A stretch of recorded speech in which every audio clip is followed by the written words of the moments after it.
evening. Now normally we wouldn't do a speech before a song, but our first song is particularly special.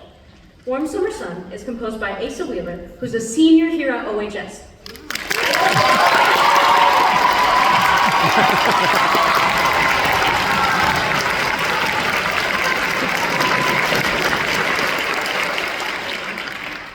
Asa says that listeners may notice how the music mirrors the text's quiet, emotional landscape through sustained lyricism and delicate phrasing.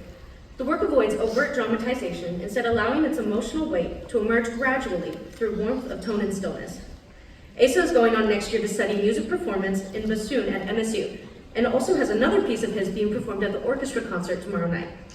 We are so happy to be performing one of his pieces, and we hope you enjoy the world premiere of Warm Summer Sun.